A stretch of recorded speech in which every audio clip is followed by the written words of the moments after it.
Welcome back, dear listener. I am Aaron Twist. I'm G Spiral.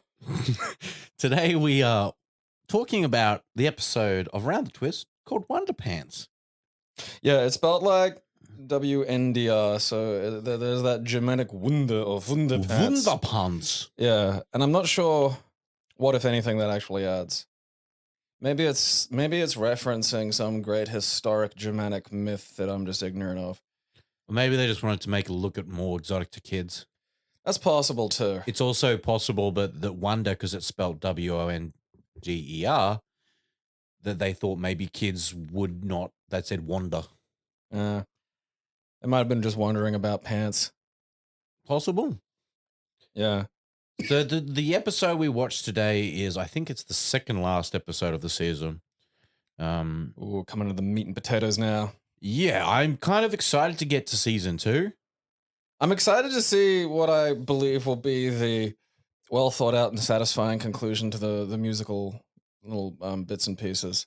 I'm been getting musical blue balls for weeks. Like, that's a series long arc that like you just didn't see in like kids programming back then, really. You know, like you do see it now because like people who grew up thinking, man, what if kids shows were good, got into positions where they could make the kids Arthur shows. cinematic universe is very. Although Arthur's done now.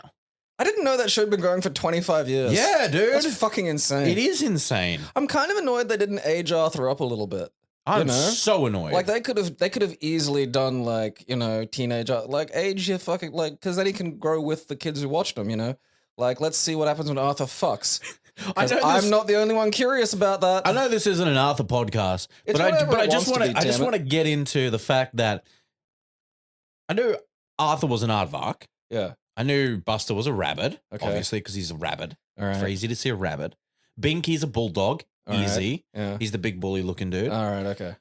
Now, Muffy, That sounds like a cat name. I didn't know what she was. And also there was another one, Francine. Both Muffy and Francine, I didn't know what they were.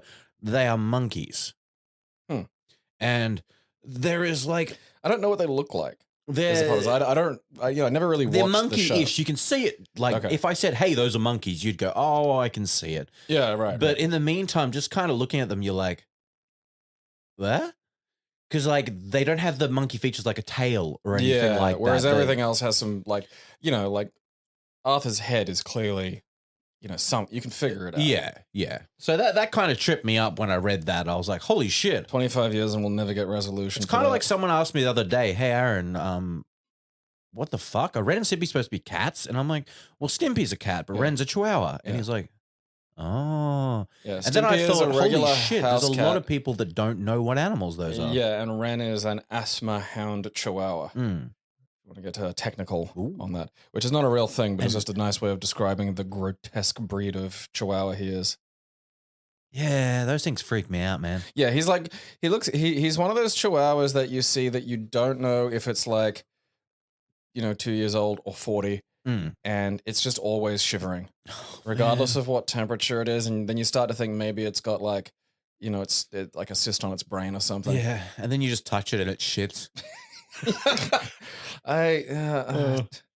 Gotta stop doing that shit to animals, man. Yeah. You have to stop like fucking, you know, purpose breeding Arthur just to get 25 years of show out of him, poor bastard. So let's get back on track. So the episode opens, and the opening title is someone setting a microwave. Yeah, with some undies in it. Yeah. Now I don't know what kind. It's kind of interesting hearing about underwear of the world, because like you get differences. Because these days I wear like the fucking comfortable boxers, or they're like leggings or some shit. I don't know what they're fucking called. They're like halfway between boxers and undies. Because they're not tight, but they're not loose. You know, it's not like wearing actual boxer shorts, right? They're like trunks. Trunks, yeah, trunks. Yeah. That's it, trunks. Yeah, and those are comfortable. They support, and they don't like fucking migrate around over the course of the day or where I'm sitting. Fucking brilliant. But like, you know, there's those now. They weren't around, you know, when I was a kid, and they got like kid sizes for this shit. So a kid could be wearing this stuff. You know, when I was a kid, and like this show has that, you'd get like effectively a piece of stripper fabric, and you just wear that, and that was normalized. No, that was it. That was undies. Yeah. They're like the tiniest little things. They barely cover cheek. Like they're not a G-string. Like there is like an attempt at covering buttock, but it's an attempt. And I feel like if they cared, they could actually succeed, you know?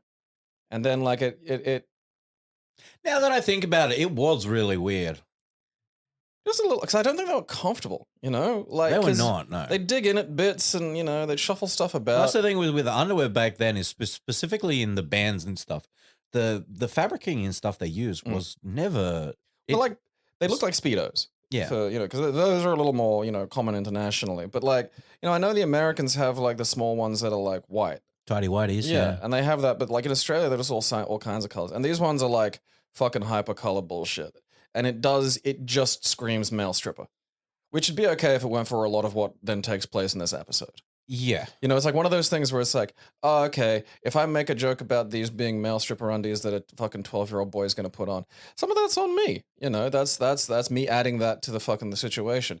But then as the episode continues, the context kind of shifts, and I'm thinking, this isn't me. This is somebody else doing this. 100%.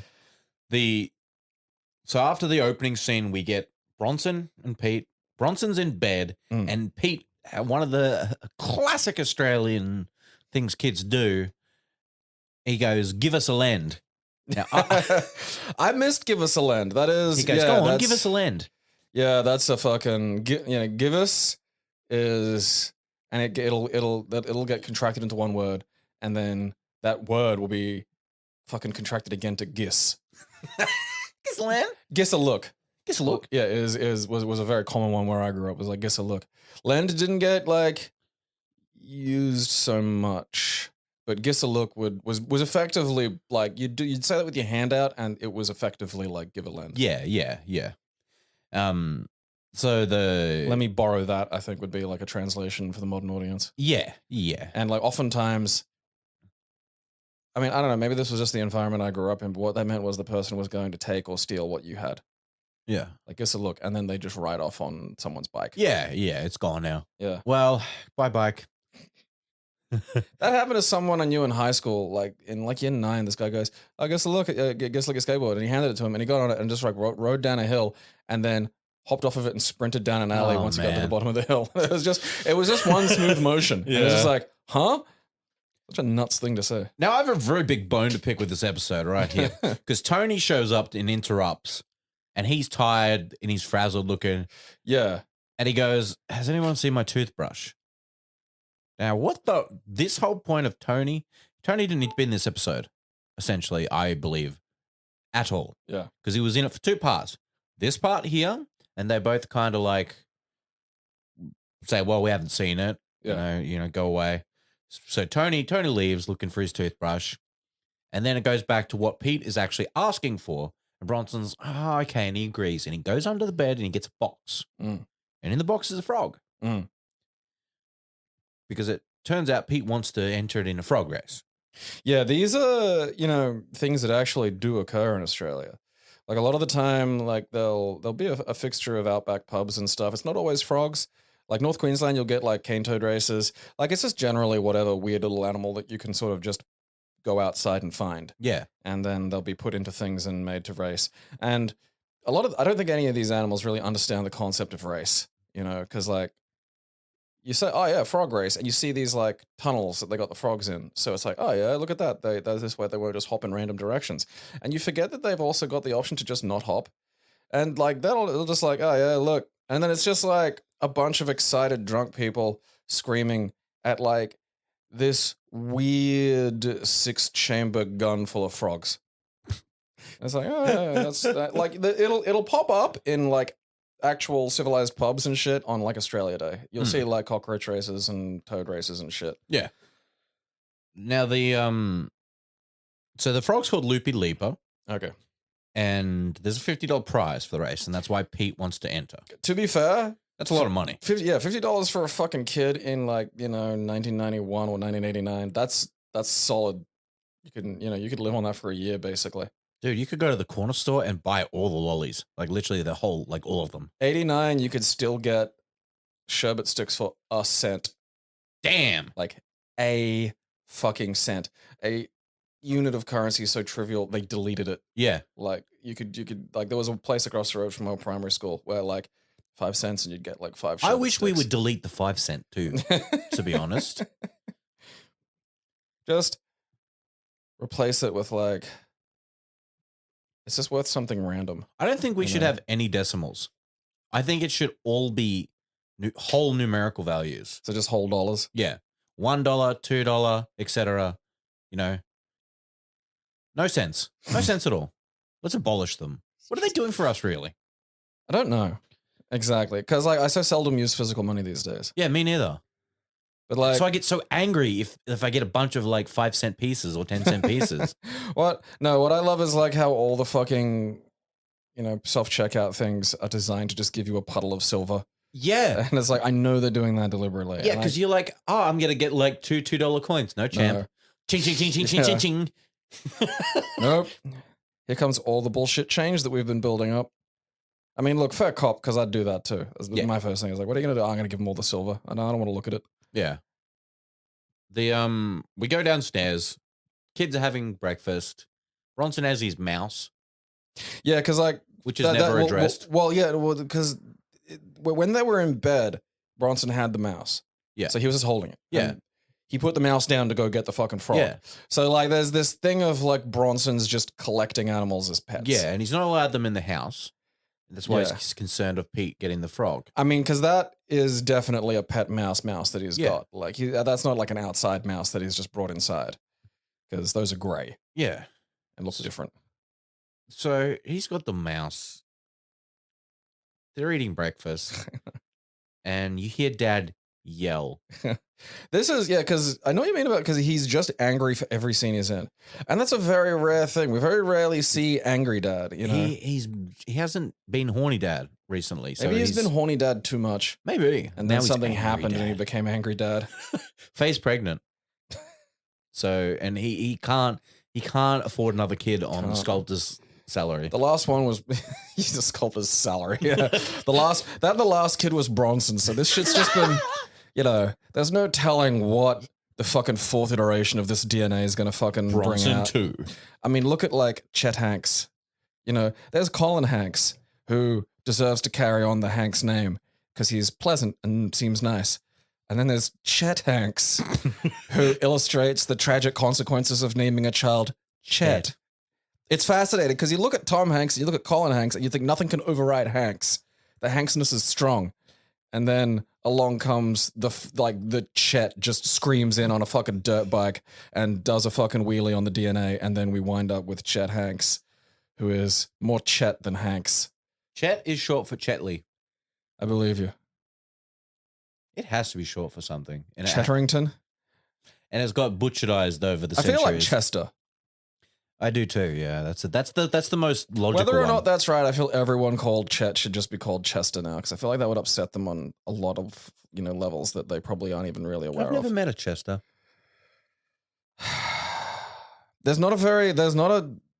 Australia has its own Chets, but they have different names. There isn't a cultural tradition of Chetness. Yeah, we got Bevins. Yeah, we have humans called Bevan, which is, I mean, again, they're not a Chet, but they're It's so close to Bezel, and it just really upsets me. Australian Bevans would be side characters in Trailer Park Boys. Like that's kind of what you'd be looking at. Yeah, kind of like Trevor, but Bevan. Yeah. Like the Corey and Trevor thing is if you made either of them fat, you'd get a Bevan. It's like you gotta. I knew a rather somehow- skinny Bevan. That's weird. He was athletic. He was in the sort of like jocks group, sort of. Huh. That's Yeah, he wild. broke the mold. Because I've never seen a fucking Bevan escape their socioeconomic fucking pit. So Bronson's been using the toothbrush to brush his fucking mouse. And that's why Dad's yelling. Yeah. And I don't think you can hit a child for disciplinary reasons. But I think you can hit a child just for a certain degree of stupidity. I think you can just hit Bronson. Yeah, that's fair. Actually, we'll refine this approach. You can just hit Bronson. As long as it's closed fist. Yeah. And to the back of the head. So the hair covers the bruising. Like, because there's being an inconsiderate shit, and then there's just like blowing past so many clear indications you shouldn't be doing this, you know, of like brushing a mouse you found with your dad's 'Cause toothbrush. I'm sure there would have been a comb or hairbrush in that house, considering Tony's size of his hair and volume, and also Linda. It is an explosion of hair Yeah. that Tony has. Like, don't get me wrong, I had, you know, I had a little mustache brush, and I don't really use that anymore because I use a, you know, I use a full beard brush, so I just use it on my cat. But also, that's not someone else's that goes in someone's mouth. Yeah. So I do understand the idea of wanting, like, you know, you can look at a toothbrush and go, oh, that would make a spiffy mouse brush. But also, you could probably just like hide your own toothbrush and then say you lost it, and then get another like one. dad to like buy another one, because these things are not expensive devices, you know. But yeah, we're seeing. I don't know whether it's because he seemed kind of zonked when he was in the room earlier, you know. Like, Yeah. granted, he's just woke up, but like. He's in a disciplinary mood today. You know, a lot of the time he has like a kind of cheery disposition to his kids' shenanigans. Not fucking today. Because he comes down and he goes, there's little hairs on my brush. Who Yeah. used my toothbrush? Come on. And Bronson says, I used it to brush. Are you gonna? I've heard if you fess up, Yeah. it's less bad. And Dad, like, no, Dad zeroes in on this. He's like, I know it's Bronson. Yeah. He's like, come on, What did you do? come on, what happened? And he goes, oh, I used it to brush my mouse. And Dad goes, Bronson, that's silly. You could have used your own. He goes, not my mouth, Yeah. my mouse. To which Dad gets angry, very angry. Starts washing his Bronson, mouth out that's in the such a sink. stupid thing to do. He yells, ah, Yeah. runs over to the sink. This was cathartic for me, who's just wanted to see someone yell that you're stupid in Bronson's stupid fucking face. And It's long overdue. It is. All this time, the frog manages to jump into Linda's cereal. And she hasn't noticed, and she's raised the spoon about to take a bite, and the And frog it's a looks frog her in just there. dead in the Yeah. eye. So to which she screams and sort of throws the spoon, and we're made to believe that it goes down Tony's pants. Yeah, even though, like, and I want to stress this, it's understandable to think, oh, the frog went down Tony's pants, and we might cast our minds back to like the fucking time remote episode where like it was clear he just wasn't wearing underwear. So you might think, all right, maybe fucking angry dad's just stomping about the fucking kitchen nude, or like, you know, naked from the waist down at least, like, because he's an art type, you never know. And maybe then like what's happened is Linda's lobbed a living frog and some fucking milk into angry dad's pubes, and it's just in there. Yeah. And it's not. He is wearing pajama pants that are up, and the drawstring is kind of tight. It's not like these are loose things. So she just kind of flicks it, and then we're meant to believe that somehow the frog like fucking managed to, you know, phase through the pants. Within half a second, too. Yeah. Because he goes from frog off spoon to Yeah. fumbling around in his pants. One time when we were going, my brother and I were going to like the South Bank fucking area where you can swim, right? This was fucking ages and ages ago now. We were pretty young. And we hadn't, you know, it was like the first hot day of the year. So the fucking swimmers have just come out of like wherever the fuck they were.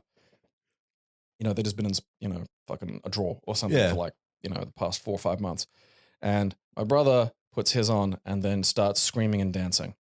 And I have no fucking idea what's going on. And this screaming and dancing eventually leads to him ripping his fucking swimmers down and dancing out of them and dancing away. And there's like, it's more of a fucking locust, but it was a huge fucking grasshopper in there. Yeah. Just, so he's like reefed his pants up, and it's like, all right, it's a grass. It's not a spider. It's not going to bite you, really. It's not going to fucking, you know, it's not that. But like a big grasshopper is kind of pointy and sharp. Like they're covered in these little fucking spikes. And basically I mean, to be fair to the grasshopper, it was minding its own business and then suddenly got teabagged by the biggest testicles it's ever seen. And to be fair, I'd freak out too. Like if you were just laying in bed and then suddenly giant balls, you'd be kicking and screaming. So the thing's freaked out and started kicking and shit and just jumping around, which has been like, you know, knocking my brother's sack about. So like I kind of understand the general level, the degree of movement that we get here from like Angry Dad about the frog pants situation. Yeah, definitely. Especially because I'm assuming just Angry Dad, because he was welding with no underwear on. He sleeps also with no underwear on under those pants. So the frog was likely grabbing his bits, these little suction frog fingers. yeah, like of all the things that I could think of to get down my pants, a frog's fairly low on the list of concerns. Oh yeah, no, I wouldn't be scared about Like that. a regular green tree frog is a very agreeable animal. Like toads are gross and horrible, and you'd have to worry that one of them would try to eat your penis because they'll do that. They are just terrible creatures. Like their diet is just whatever goes in mouth, and literally the things are so fucking stupid that they will die trying to eat something that's huge because it's attached to something like mouth sized. Like they'll eat whole fucking mice. They'll try rats. Like they just anything that goes in mouth is It's just. the same that those animals have survived. Now that I think about it. No, they're like, it's such a bother because like they're just, people thought because they were on Hawaii and ate cane beetles, like, oh, they eat cane beetles, that's good. And it's like, no, they eat everything. They eat everything. Dad's fucking like, Dad's furious now and he's yelling at like fucking Pete because Pete's. Because he said the frog, and Pete owned up to the frog. Mm. So Bronson wouldn't take the full brunt of both animals. I don't know why. Because he's letting Pete borrow it. I So he's got to suppose. stay in Bronson's good books. Yeah. Because otherwise that's Bronson will fair. like take the frog away. So Dad says you guys have got like dishwashing duty for 4 years, which I think is a bit hard to enforce, Dad. Yeah. That's one of those, I just say until like further notice. Because you want them to feel the soul, You'll also forget about 4 years, Dad. So we get music blue balls. Yeah, he goes. Pete goes upstairs to like grab his school shit, and then we get the hear music. And this time he opens the door to where the music lives, and we see the actual instruments on the table. Nothing happens. They're not like the ghosts of instruments. There's no ghosts playing instruments. It's not like a fucking dead gramophone or some shit. It's just like we're getting like we've had the tease. This is kind of a very overt. All right, something's gonna be happening with this shit. I want it now, damn it! Stop teasing me. Boy, I can't wait for that. So Pete puts his underwear in the microwave because they're leaving for school, and Dad's like, "We're gonna leave." The thing is, like, it's a tiny amount of fabric, and I can't stress that enough. And they're hanging off the edge of a fucking lighthouse. Like, the thing about Australia is it is such a combination of hot and dry that you can dry like a fucking towel on a line in like 5 minutes. Yeah. So like, I don't know when he was doing this fucking load of laundry, but like, look, all right, fine. It's like, it's still wet. And I will say, you can't dry something really in a microwave. No, It just sort of makes it hot. it makes it moist. Like it will just The steam Yeah. doesn't go anywhere. like it will dry a little bit. Like it will give it because afterwards it'll be damp, but then it will dry quickly after that. I So it sort of puts the heat. the heat into it. And I suppose like warm wet underwear would beat cold wet underwear. That'll just You just fucking- can't wear wet underwear. not Period. really. Not those sorts Not because those it will. yeah. It's fabric. It's just bullshit cotton. It's gonna bunch, and it is gonna give you burns. So the special effect they choose to use to impart that like magical powers from radiation have been given to the undies is like the kind of like really shitty sparkle effects you see on like third-rate TikTok, apps. And it's like, then we get what turned out to be the first of what I will call gratuitous child butt shots. There was a lot. And there was a lot because I thought this would be it. I was like, oh yeah, I wrote, child butt shot. There we go. All right, that's that. We've got the child butt shot out of the way. And then so he's got the magical underwear on and he's racing outside for his dad to give him a lift to the bus stop, which seems like putting a hat on a hat. And from the location, the bus stop didn't look that far from the lighthouse. No, and it looked like one of those fucking locations that like you hear on the news or where lots of people commit suicide. It looked like one of those suicide cliffs. Leaper's Point. Yeah. But when so Pete shuts the door to the lighthouse and puts a big crack in the lighthouse. Which is, I wonder if that's going to be consistent. I bet it's It not. won't. And like, there are better ways, like, because you could have just had him break the door, Yeah. which is what would happen. It's like the thing of like, you can't break a lighthouse with a wooden door. No. And I've tried, fucking Stradbroke Island lighthouse just thinks it's so fucking big. I mean, it is big. Yeah. But it knows it. It is which I better think than you. Well, but there's It's got more ways- education. People like it. Like it's not it's not that it's better than me, it's people like it more. It's a popularity contest. Fair enough.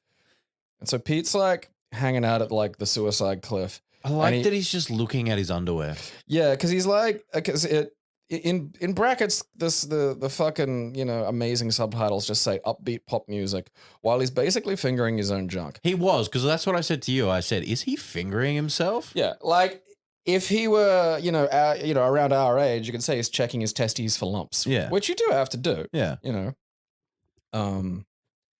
He was not. Yeah, you don't need to do that when you're like fucking 13 or whatever, and also in front of like your sister and the girl you like at a Because they're suicide just cliff. there watching him. Yeah. And he's like 2 meters away. Yeah, like it's not like he's turned around going, hey, like I just need a moment to shuffle the deck. No. Because if you're looking at that, that's on you.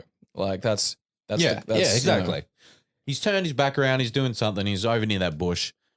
Yeah, Oh, but he's hey, not. girls! Yeah, he's just kind of looking at him, and he's just not paying attention. He's got the hand down there, he's just diddling, and not like the full hand either. It's like he's just diddling around with a couple of fingers, and it's like, look, what are you?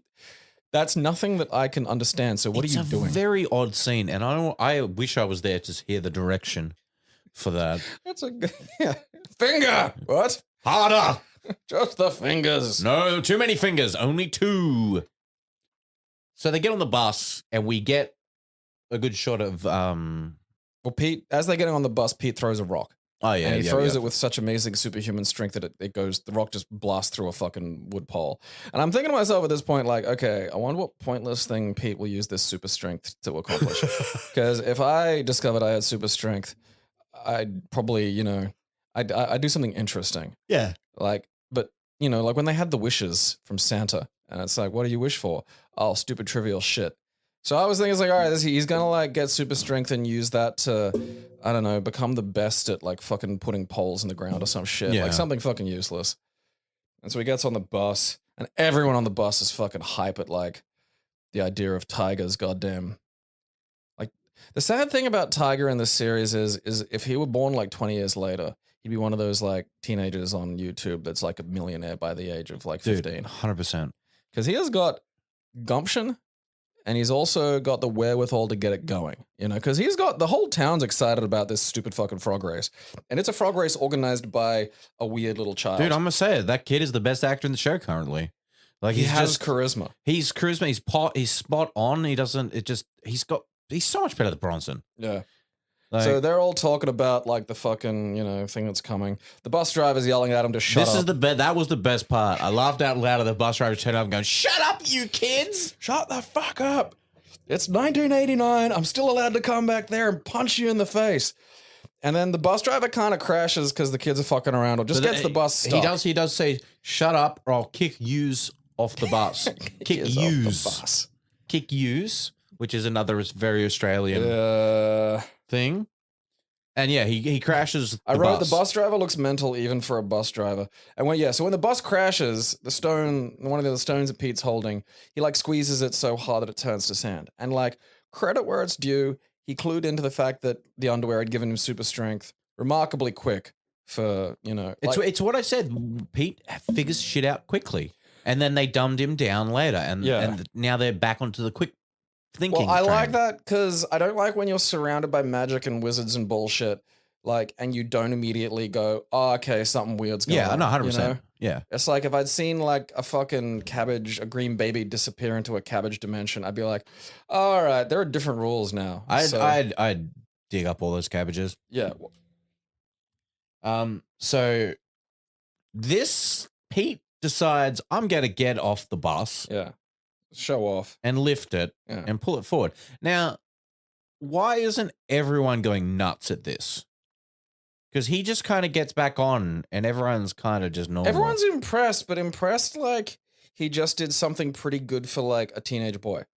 You know, like if he'd like fucking managed to throw a ball really far. Yeah. And be like, oh wow, yeah, look at that. He can throw a ball really far. But it's like he got off and he it's not like he went around the back and subtly like shoved it. He went out the front and like lifted it and put it down a couple of times. The bus driver does have his mouth open agape. But then again, he just goes back to normal driving the bus. And it's like, I've got questions. Maybe people were just like this in 1989 because they didn't have anyone they could tell. I can't. You know, like they're gonna go home. I was, a kid lifted a bus today. Shut up. You know, they just get told to shut up, and they can't show up on video on their phone or anything. They can't like spread this around. You just get called a moron, and that's it. The thing is, he's like the entire time he's doing this, Pete has like a real bad case of idiot grin. Like he's just got a real duh smile to him that he can't pull off anything kind of suave because every time he's pleased with himself, he looks like a moron, which is a hard role. Yeah. And now they get to school, and what was the teacher's name again? Spanky, Snapper, Mr. Snapper. Now, what was it before? They've changed his name. I feel like this was just Gribble calling him that as like a kind of like. I've heard two names being cheeky. called both times now. Okay. And Stubbo. I think it was Stedford or something. Stamford. I wrote this down and I always lose it. Stinkhole. Standish. Stabbatha. Kisses Mannequin. What? Mr. Stanhope. Stanhope. Snapper. So now I it's can Snapper. see Snapper being well, yeah, but I again that was Gribble, and I feel like Gribble's like not. We'll see. I reckon they just changed his name. That'd be funny. So like they're in the change rooms, and I wrote there's a lot of sparkling boy butt in this episode because they do just have this kid like fucking skinny boy naked with these tiny like fucking disco undies on. It's like, more boy butt than I thought I was going to see in this episode. Just a tad too much. Yeah. And so, like, Gribble makes fun of him because, of course, yeah, if you're going to make fun of anybody, you got to do it in the changing rooms. And so, fucking Pete's goddamn Spider-Man scene of just throwing Gribble through a fucking wall. Oh, dude, like his head clean into the wall. So he's just got his shoulders and torso sticking out of it. Yeah. And it's great. That's fantastic. And it's the common wall with the girls' change room. And again, no one's too surprised by this. Yeah, there's an art to like your weird unreality. Like normally you gotta like fucking wall it off from the rest of the world. So like with X-Files, it's always like only Mulder that sees the really weird thing at the end, and no one believes him because he's a lunatic. With fucking Gravity Falls, it's like based in this one location. So like you can have all the weird shit take place in this weird spot that doesn't quite exist. And you have to fucking do that. Or you just have it as an accepted part of the world. But then you got to ride around that, and that's a fucking hassle. So like they're kind of just doing one and not fucking doing the shit that you got to otherwise do. And that's annoying because they do sometimes do that shit. Not always. But like, yeah, they just if I watch it's like, especially because it's like, hey, you've got super strength now. I mean, at least with the remote, Gribble was like, he's got something that has given him this magical power. Yeah. Because if Pete suddenly got super strength today, I'd be curious as to, maybe he's got a different something. remote. Yeah, Maybe exactly. he put a button that says strong on the remote. Because they didn't get rid of the remote. That's still sitting around somewhere. If you like skinny people in tiny shorts, you'll love running. So yeah, they're doing it cross country. God, those are dumb. Which they start and Pete's like starts running with what's her name? Fiona, that's it. And says, I'll run with you. Run with you. We can go have a swim. Fiona really does have a case of like teen athlete girl face. Like when she gets a little frown on her, it's like, no, running is the thing I do. You aren't going to beat me at running. You're a weird drummer. Twitchy uses his magical underwear power to speed ahead to the beach. And I wrote down Kabuki Yos here. Yeah, I didn't hear the first one, but I did hear that second one. And it's kind of weird because it does, like I have noticed that the didgeridoo will just pop up in places that are kind of about like sort of, animist magic, but have nothing to do with Aborigines. So I'm like, all right. I mean, normally that kabuki thing will only show up if there's like something Japanese around. Yeah, and that's so far, yeah. And I feel like, was the microwave Japanese? Like maybe we're gonna do that. Because that's what I talked about. I paused the video and I said, where's the Japanese theme here? I'm like, nothing's connected. Yeah, because I didn't hear the first one, so I had no idea what you're talking about. Yeah. It's a very distinct thing. And then as fucking Pete's galloping along, like. And like, it's not really, when we're seeing this scene, it's just him running. Like, it's not demonstrated as being really all that impressive, except for the fact that he's kind of keeping up with Faye. And then, I've written like kabuki sound for no reason. And then we get to like fucking Dad Gribble selling cliffside property to Japanese people. And it's like, oh, okay. At least it relates to something here. Yeah, there's the Japanese aspect, I guess. I mean, yeah, because like it relates to something, but the thing it relates to doesn't relate to anything. Yeah. So it's kind of not any better. Because the next thing I wrote is Japanese man amazed by beautiful Australian boy in shorts. Assistant begins taking photos. Yeah, as he's approaching, he waves at them, and they're like, "Oh!" And they all start taking photos because he's obviously supposed to be moving fast. They really don't sell that part though. They don't until he gets to the steps to the beach where they use the fast forward effect. Where they use the fast forward effect, and he goes, yeah, and they don't do that here, and it literally just looks like an old Japanese guy and a young Japanese guy being delighted by an Australian child running.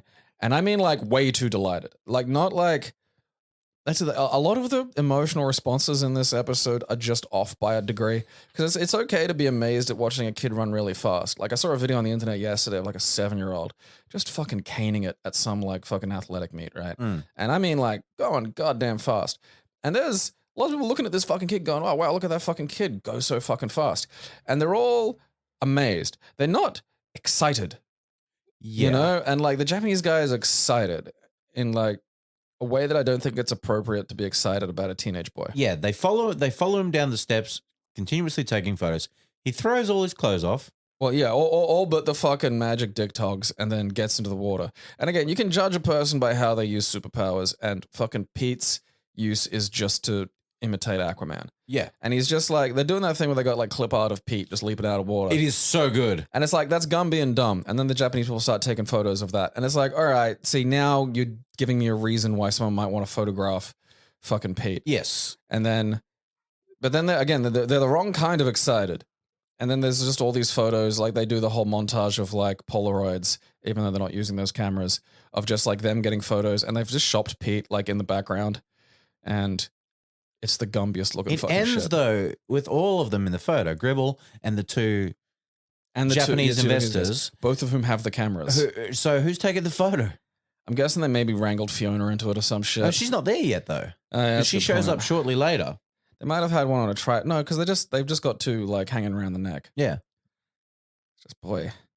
You know, they probably see your plot hole round the twist. Yeah, like the old Japanese guy's probably just really impressed that you're just like allowed to. I'm assuming that's supposed to be the joke. That's who has the camera. I genuinely don't think anybody thought about it. I don't think it's deliberate or planned at all. I mean, I'm watching a Japanese man be just really excited that you can take photos of free range boys in Australia. Because in Japan it's a whole thing. Like you're not allowed to just. I mean, you're allowed to, but you got to. You got to go to the boy farm, and you got to have a license. You got to have the proper permit. There's a lot of licensing. It was a big government. Yeah. If you take the small ones, you got to throw them back before they're too big. So the other children start showing up at the beach and running down. Before that, Pete starts going, ow! Yeah. Ow! And the underwear is shrunken. Yeah. It starts shrinking down, and it looks like a shrinky dink. Yeah, like it. I mean, it confused me a little bit because, like, if the underpants are shrinking, but also you've got, like, super strength, like, how are they able to hurt you or something? But, like, all right, fucking, I'll just ignore that. I'm assuming that they're shrinking because he's in cold water after they were hot. I've never dealt with shit that shrinks. Like, that's such a fucking It's problem. salt water. If you stay in too long, it shrinks all your shit. Okay, I'll I'm fucking just believe it. making I have that up, literally no but fucking that's- clue because I know that it's a thing, but nothing I wear has ever. This is just changed another shape reason like for that. me to spin off on nuking the ocean. It shrinks all your stuff. Get like a fucking midget whale for the tank at home. Oh, that'd actually be pretty cool.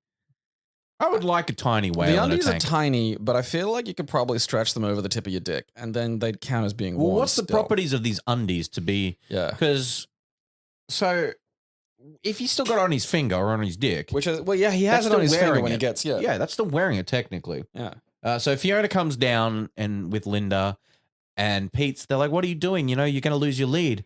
He says, "I can't come out." Yeah. Why? I'm in the nude. You're not in the mood. Which was actually a very funny joke. Yeah, to be fair, like trying to like be heard over like the surf is just fucking short of impossible because it's like the perfect white noise to just drown out everything you're saying. And then he says, "No, I can't because shrinking is my shrunken." undies have shrunk. I don't have. But he doesn't say undies. He just says shrinking. He says it's little, shrunken. small, and shrunken, and then the girls laugh at him and leave. Yeah, because And they they think were- he's talking about his dick. Yeah, and they were right to do so. Yeah. I don't know what the fuck you're expecting there, Pete. Like that's the first time around that was on fucking Fiona. All right, her thinking you're not in the mood is weird. When you shout "little, small, shrunken" at someone from the ocean, they're gonna walk away from you. It's a smart move. Gribble and Rabbit shop. They take Pete's clothes. Taking someone's clothes like that was fucking with someone still logged in Facebook before Facebook.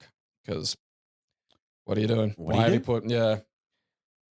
Someone's gonna grab these and they're gonna throw them on the fucking roof of like D Block. Oh, dude, why? You triggered so many memories. Like, why would people throw them on the roof? Because I guess you couldn't get them back. Because But it's hard to get it down. What do you mean? Why? Like, where else have I got to put it? I don't know, man. Like, 'cause the thing about throwing someone's possessions on a roof is technically you haven't destroyed them. You haven't hiding them anywhere else involves like fucking a bunch of like work or a lock, and that's all hard. But getting it on a roof, even adults were annoyed if shit got up on a roof because like the fucking groundsman you would gotta have get to the get up there. groundsman. Yeah, he's got to get his ladder. You know what you should do instead of he's just gotta get the worrying? ladder. When recess ends, you should just power on and walk into class and sit down in your underwear. Boom, power move. So Fiona wins the cross country, Naturally. and they go, "Okay, James Gribble, you get the wooden spoon for coming last." Yeah, To which, Faye and fucking Snapper are here, and then Gribble goes, "Yeah, no, Pete's not even back yet." yeah, I haven't finished last. And they realize they've lost a kid. Yeah, they Chicha turns to Faye and Snapper goes, "Oh yes, Twist hasn't come back yet," and that's the end. They just walk off. Yeah. Like they concerned that they sent these kids on like a 4K run, To nowhere. just nowhere, Yeah. no supervision at all. An unsupervised ocean beach. Where which- there was three strangers. Yeah, which I will tell you eats kids. Like the ocean here will eat kids. Yeah. Like, it eats tourists every year. yeah. Like there's just rips and shit. I'll go swimming here. Shoomp. Yeah, out, bye. Out to see you go. Yeah. Oh, dude, no, the ocean scares me because, like, for those who don't know what a rip is, what is a rip, Gabe? It's a tide. Okay, so like, in order for like the water to come in, stuff also like the water comes in and then it goes out, right? So that out is like the regular part of the tide, and for a lot of places, right, that's horizontally perpendicular aligned with the beach, Yeah. right? So it's like in, out. So that's fairly safe. Sometimes those shit gets a bit weird where like a patch out will be a bit deeper. And so what it'll do is create a fucking rip tide where that out will hook up with like this other really far deep out. And so it'll kind of like spiral out into two little like fairly far away from the beach fucking spirals, right? And so you can't swim against those. If you're paddling around in the water, suddenly you just go and you basically get sucked like, 100 meters away from the fucking shoreline. And like people will drown. Like the way to fucking deal with that is don't swim toward the land. Because the rip doesn't just go forever. Yeah. Like it can't. Like it's not Yeah. like you're getting yoinked over to fucking South America. Like, so what it'll do is because it pulls out and then it fades like fucking at a 90-degree angle to the pull. Yeah. So if you swim horizontally, you'll be able to basically circle back around and head in toward the beach where the rip isn't. Yeah. And the thing is, like, people will wear themselves out fighting to get back to the shore, be too tired to fucking swim, and then just fucking drown. Yeah. And like usually, once a couple of times a year, someone will fucking go from a rip. Man. Riptide. And That's so fucked. teachers have lost a child at a beach in Australia and it's been like, fuck him. Which, that's... Yeah. Yeah, fair enough. Dad's an artist. What's he going to do? Yeah. Fucking make a sculpture about it. Yeah. And, So like- the frog race starts going ahead. We're all at this shed with a big banner that says Tiger Presents. Tiger Promotions. Tiger, Is yeah, the that's great, it. like, that was a bit where I'm like, all right, like, yeah, there's That was an expensive looking banner. I feel like at the moment he's doing all of this himself. Yeah. Like he's at home making the Tiger Promotions banner. I do like that he's already a functional promoter. That's such has strong energy in Tiger. Oh, I forgot something. Earlier on, Fiona and Linda were talking about the frog race, and they were like, "Are you gonna go?" Nah, probably not. And then they're like, "Oh, Hugh Townsend's gonna be there." Yeah, for And then Linda's like, "Oh, somehow Tiger Promotions booked Hugh Townsend, which yeah." is again He's remarkable. helping him make a Like, promo yeah, video. I know adult promoters that can't book and organize shit like that. So that's the reason they're going to go. So they show up. You know, they're collecting money for the frog race and getting all the frogs ready. And It's packed. There's a lot of new kids. this is what I want to know, right? Mm. Because Gribble's shown to be a bully, essentially, and Yeah. his friends. Yet, they still look like they're all friends with everyone. It doesn't look like they're sinister bullies. No, they're not like. Well, again, it's they're bullies, but they're not villains. Yeah. Like, it was like the way in the first episode, fucking Tiger was just like, well, Pete got the skull. Yeah. And that's the rule. Yeah. Like, they're dicks. Well, I think maybe Gribble's the biggest dick. Gribble's yeah. Gribble's the I feel outlier. like, Gribble's the fucking ringleader of this outfit. Like, I feel Rabbit is just a moose, and he'll be fine if Rabbit and Tiger strike me as being okay if Gribble's not around. Rabbit seems like a means to the end kind of guy to me. He knows that Gribble gets things done. Yeah. And he has like the highest status at the school. Well, And Gribble's he's with master to his blaster. Yeah, exactly. Blaster by himself ain't getting much done. Yeah. So the frog race is going ahead. Pete hasn't come back. And we go to Pete on the side of the road, grabbing a hubcap to cover his shame. Yeah, so like the whole rest of this episode is Pete having to get back to the frog race and the frog race taking place. And Pete getting back to the frog race is just how many ways can we show you a naked teenage boy? And there's a lot. Yeah, it turns out there's a lot. And like the scene with the Japanese guys photographing the cliff, it's like, all right, that's a thing that could happen. I understand real estate Gribble standing on the beach trying to sell some shit to the Japanese. Like, yeah, perfectly fine. That's expected. But then like they're just in the episode as they're like traveling about more, and like just purely so they can be super excited they're seeing the naked boy again, which they are when fucking Pete rolls by on the back of a ute, hiding amongst a big pile of mannequins. Which is fantastic. Yeah, the thing is, like, they don't show you the setup for this No. payoff. Like, you just see him in, like, a fucking, with the hubcap. And it's all right, yeah, you got to fucking get, you managed to find a hubcap, may as well wear that as, like, a dick guard for a while. And so, like, they're at the fucking, while that's going on, they're at the fucking, frog race. And we're meeting the frogs. And we're having a fun excuse of also meeting some of the other kids, which they're giving a remarkable degree of character, actually. Like, there's one there that looks like fucking Patton Oswalt did when he was a kid. And that's, except not nearly as ugly. That's like, the Fredo kid. Yeah, His the frog's Fredo name kid. is Fredo. He's got the same glasses. Yeah. He's got these really big glasses, but he's got, like, a fucking geometrically perfect bowl cut. Like, fucking... It was astounding. I was impressed. Yeah, it's like when, like, black guys get those perfect haircuts because their hair allows for, like, you can get, like, a molecular edge on these things. And the structure is just perfect. It was, because it's hard to do when, like, because I got, like, fucking Norse hair that's more of a vapor. So it's impossible, like, I've had hairdressers complain. It's impossible to fucking trim it and not miss some weird little bit because it's just the little bits are tiny. Yeah. This kid kind of has, like, that kind of hair, but the edging on it is just flawless. Yeah. It's just absolutely unbelievable. He's got these big fucking glasses, and I think he's supposed to be smart. And Yes. Yeah. So they got the frogs there, and it's one of those circular ones as opposed to the linear ones. So you put all the frogs in the middle, and then whoever leaves the circle first is the winning frog. And then it turns out that, like, Rabbit's frog is a giant fucking toad. Yeah. Mugger is a toad. Yeah. Now, the best part about this is before they get to this part, they have old mate Tiger, the big guy, talking about his frog. And they're asking him about it, and he's like, "It's got 4 legs." Oh yeah, that's right. They Scream. interview fucking Tiger interviews fucking Rabbit on the fucking thing about his frog, and yeah, this is what happens. You see fucking Blaster without Master, and he's just like He's lost. He's Yeah. completely lost. But he's got a thing, Frog. and then oh this- holy this- shit, he's Big the cat. God damn it! Froggy. Yeah, no, 100%, 100% he is. God damn it! I need a Photoshop of that. I'll do it myself. I don't think Um, you even need to. It's just there. So yeah, he's like, this pays off because then when he takes the toad out, Everyone's like, that's a toad. That's a fair. That's cheating. Yeah. To which Gribble says, it's brown. It's got 4 legs. You know, rabbit. What do you think?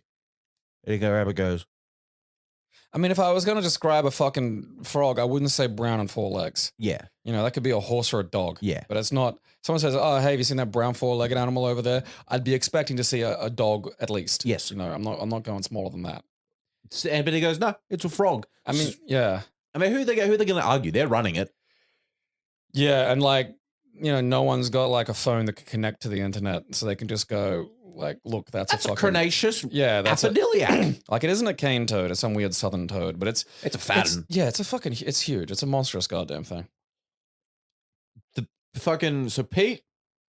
Oh wait, sorry. Hugh is I wrote down Rabbit Frog Authority here, because you know that was a clearance. I mean, for look, Rabbit, it's okay. He's the promoter. It's, you know.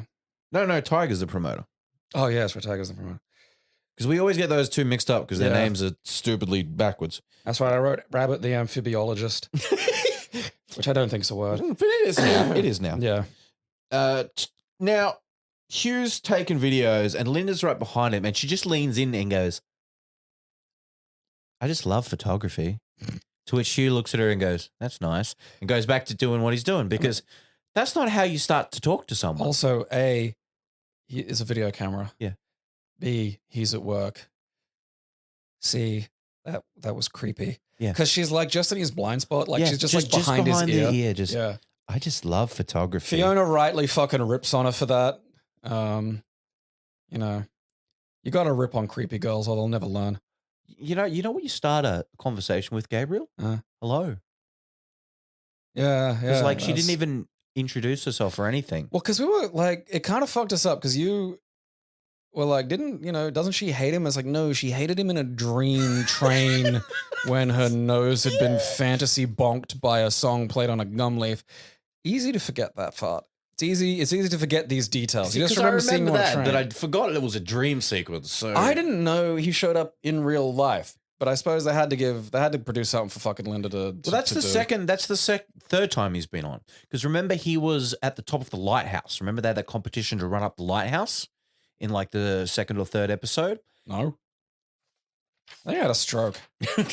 Maybe. Where did I write it down? You haven't just seen that in like you haven't been watching the episodes ahead or something? No. I don't think so. Maybe I So- did. I don't know. Anyway, Hugh's not impressed. He's not.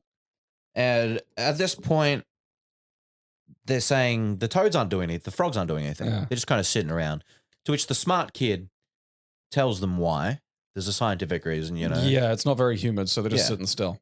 And so we cut to fucking more of nude Pete. And it's him sprinting across a fucking. He's no longer standing in the back of a cherry red convertible around mannequins having an old Japanese man take photos of his naked body. He is now sprinting across a soccer field. And we get to meet a fucking ginger mullet that is so powerful, it made the head look like a Goomba.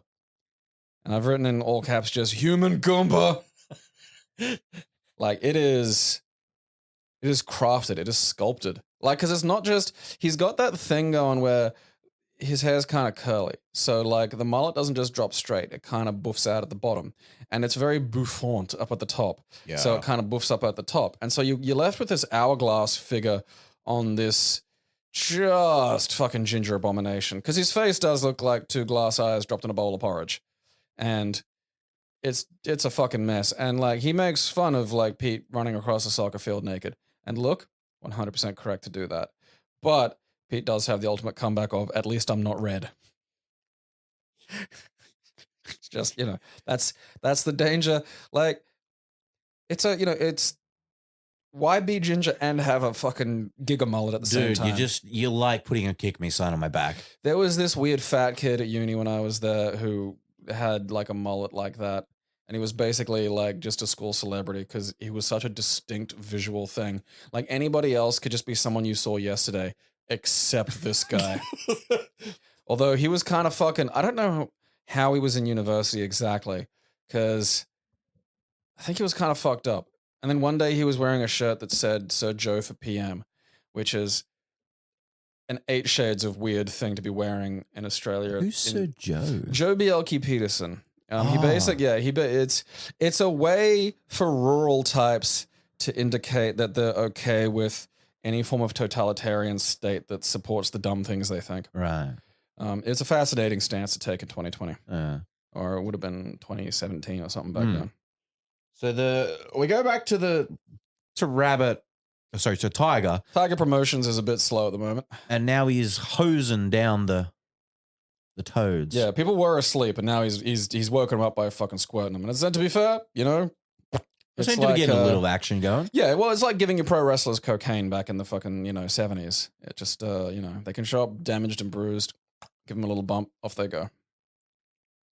And now we get stock footage of toads eating frogs. Oh, yeah. So Mugger decides, hey, enough of this bullshit. I'm going to eat y'all. Yeah, I'm surrounded by small things. They go in the mouth. The most fascinating thing to me was the group of frogs they had. Yeah. Every frog was a different type. Yeah. Where you cannot tell me you just would walk outside and find all these frogs. I mean, it depends on where you are, but like, yeah, I coastal town. Maybe I tend to only unless they've got like a rainforest near. Yeah, because like they were some damn weird looking frogs. It was it was just different. Like, because you only ever see green tree frogs, at least in the sort of general Brisbane area. Yeah. I mean, I'm sure there are other ones, but like, yeah, I'm not sure where you'd fucking find them. You just see green tree frogs and cane toads here. Yeah, that's it. So the frog starts eating them. Yeah, and there's a beautiful, beautiful stock footage. And you can see where they've chroma keyed it. Yeah, because it's unbelievably close up, so they can like make it look like it's happening and the kids are in the background. Yeah, so you've got fading bits out and little it's jaggies. Not just like a chunk of National Geographic footage. So you do get to see the howling terror of watching a toad eat like a frog. And I mean, again, they will eat fucking any living thing that they can fit in their fucking mouths. Dude, most animals do. They just go, I'm gonna eat you. They have they have flavors. They have things that they like and don't like. But a fucking toad will anything. Some things other just are like that, man. Pelicans. Oh yeah, no. I mean, it's. Don't get me wrong. I know other things are like that, but you wouldn't think it in such a small, and like you don't think of toads as being that durable, But they will it's just in the mouth. Just something goes in the mouth whole. It's not like you can fucking chew. Yeah, no, they just try to swallow that bad boy. Yeah. And so we get lots of toad eating. Grimmel gets way too excited about this because he licks his lips. Yeah, it's the other example of like, I get being excited you're going to win $50, but he's excited he's going to win $50, but also like just thrilled to be watching exactly this happen. He's a vor fanatic. Yeah, well, it's the same as like the Japanese guys taking photos of like, again, if you see like a naked kid on the back of a ute surrounded by mannequins, that is insane. And I'd go, like, holy shit, look at that.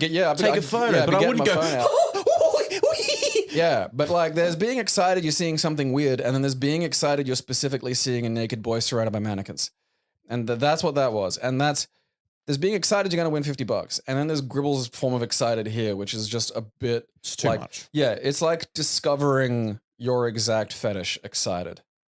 Which I suppose must be a big day for folks who have like the real specific ones, where it's like something strange, something very specific. And like in times gone by, it's not like you could just go down to the fucking, penny arcade and look in a fucking, thing and see a daguerreotype of like vor porn. That shit was hard. Like you could just go your whole life and not know that shit gave you the world's biggest fucking boner. Yeah. You'd be settling for boobs. Dude, you know what I would fucking... No, I found out what I'd do if we could have a time machine and we could go back in time. We'd force fetishes on early civilizations. Because you just go around showing them this shit and... Hey... So, like, you're going to fucking awaken some people. I want to get a hard on about something weird. Yeah, like because they would not take that well. Yeah. No one would take that well. And so this has devolved, into the kind of tragedy that we wouldn't see until like the, Russian weightlifter steroid scandal at the Olympics. And finally, Pete's managed to get to the changing block, put some actual goddamn pants on, and find the frog, Loopy Leaper, which he's then realized he's... Like, again, the stories that these are based on manage to kind of like, Chekhov's gun enough shit to make the weird result you get to feel a little more organic. Right now, it's just like I've got magically tiny Superman pants and a frog I need to put them on. And the connection is just not very strong. So he shows up now with like a frog with tiny Door undies on. busts down. Yeah.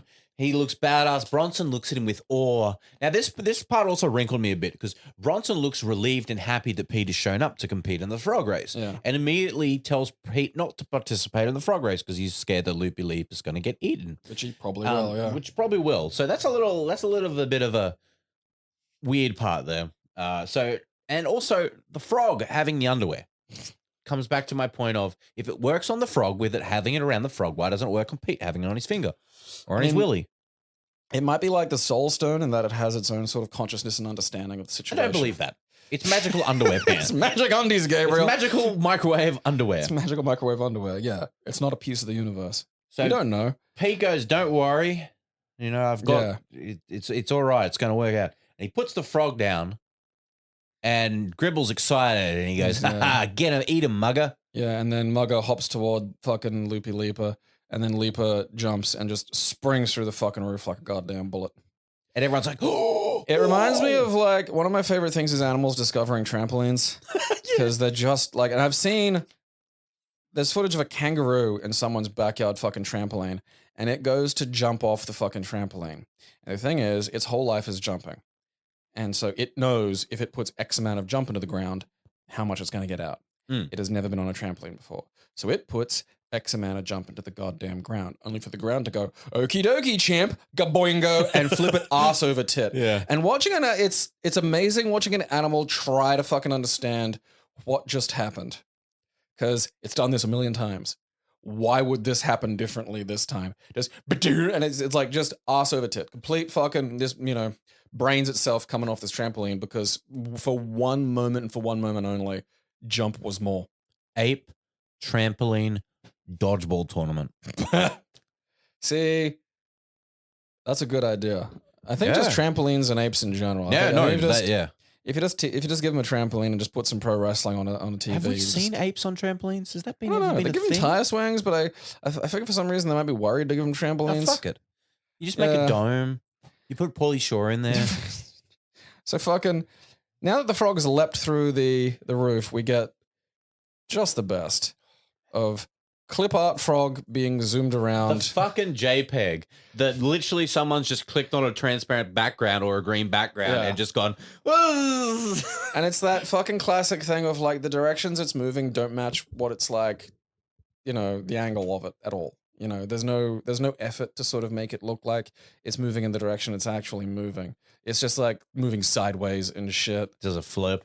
Yeah. And then it goes into the space briefly. Wait. It goes around the plane first. It goes around the plane Yeah, first. it goes around the plane. It goes, and then you get like a kind of graphic of it spinning around the plane, and that looks good. Yeah, they That just looks use fine. it was like a real long distance flash shot, of like just a red streak, and you're like, oh, that's cool because like anyone can really do that. And if you were going to tell me that's a super frog, I'd be like, oh yeah, fair enough. Yeah, so it's going around the plane, And then they got to go back to the fucking JPEG of the frog. which our Japanese businessmen see it out the window and they take photos of it once again. Amazing that they managed to be on a plane when just minutes ago they were taking photos of a naked boy on the back of a cherry red ute surrounded by mannequins. They get around. They're very wealthy men. That's true, yes, but money can do anything. Yeah. So they take photos of it, and then the frog goes into orbit. Yeah. To which also Tiger says it's going into orbit, watching through binoculars. I don't think you see it in that, mate. Yeah, you ever try to like follow anything with binoculars? It is. You'll think, oh yeah, I'll be able to like, and then whatever it is like a white dot that goes, whoop. It's like, well, I don't know where that is. It goes into orbit, it goes around the moon, and then it comes back. Watching that, it felt like a little bit like the end of Dark Star, where one of the characters fuses with like a pulsar and just migrates off into the universe forever. Because it's just this sparkling frog drifting through space. And I was like, for a second, I really thought that was just him. It's gone. Yeah, I was like, oh, okay, gone. that's the ending. It's just like the frog is now going off to fucking meet eternity or some shit. No, it came back. Yeah. And everyone bailed. It did what in professional wrestling one would call a 5-star frog splash and landed on fucking Mugger and just exploded the cunt. Fucking everywhere. Yeah. And Rabbit is laughing because he was very upset that his frog got killed. Because, you know, he said, "Oh, that was my best friend." Yeah. And Because Mugger ate Rabbit's fucking. yeah. So he got a little bit of payback there, which was nice to see that. Mugger did use an interesting piece of slang too that I couldn't fucking find anywhere. Had him for horses. Oh, really? I didn't hear that. Yeah, no. When Mugger ate like fucking Rabbit's thing, he was like, he's had him for horses. And I looked that up and I couldn't find it fucking anywhere. I've And never I'm heard trying that to, ever. I feel like it's a piece of Australian rhyming slang, but I horses. like maybe courses as in dinner, which is about the closest I could fucking come to just, you know, with my knowledge Unless of it. it's like, Because a lot of it is rhyming slang, but it's the Australian form of it is different. Uses a lot of different shit. So like I don't I don't know if anyone out there Maybe you were know, supposed to say hors d'oeuvres. could be hors d'oeuvres the way it's written. Yeah. There's a possibility. They didn't have enough money to do more takes, so Yeah, fuck it. It's Rabbit. No one's gonna care. yeah, it blows up everywhere, all over them, and then Pete gets the money, Yeah, which is paper notes. the old classic Aussie paper, which we haven't seen in a while. I forgot how big those fucking things were. I suppose they look big in a kid's hands, but like the They're like that big. yeah, they're very large. yeah, it's like when you see old money from a while, and it's like a fucking, when they say a note, you're like, yeah, that's like a half piece of paper, you know? That's huge. You just fold up your Fuck you. A4, Yeah, it's like, $50 note. Yeah, we got a fucking slice of A4 here for you. It's like, what the fuck am I doing with That's this? what we should do, you know. They should make the $200 note, but it's double the size of the 100, and we just keep making them bigger. It would make it feel like more valuable. You know, you're just like, oh yeah, what's that? That's $200. Of course it is. It's fucking huge. It's Look at it. huge, yeah. And that's the end of that episode. Yeah, and then you wrote, no, I wrote this down because you said, because there was just a pause after the, you know, the fucking have you ever? And it's like, oh, the episode's over. And it's just, you know, and then you go, that had way too much boy nudity. It's like, it really did. And I feel like in a lot of ways it's just from a more innocent time, you know, because Yeah. like you might struggle to get away with doing that today because someone would go, is it a good idea to just have so much nude boy in this show? Because you know, you got to think someone out there's probably masturbating to this. But then, like in the old, you know, back in those days, you just wouldn't, you know, it wouldn't occur to you to think about that. And the people who masturbated to that would just masturbate to it. Yeah, I you suppose. wouldn't know. They were doing it. There was no, but now the internet's here. Yeah, so that's if this show was out now, You probably wouldn't have as much. I feel like the problem is though, is like one time I found a website that was about wrestling, but it wasn't about wrestling. It was about all under 15s boys wrestling, and it was just pictures of it.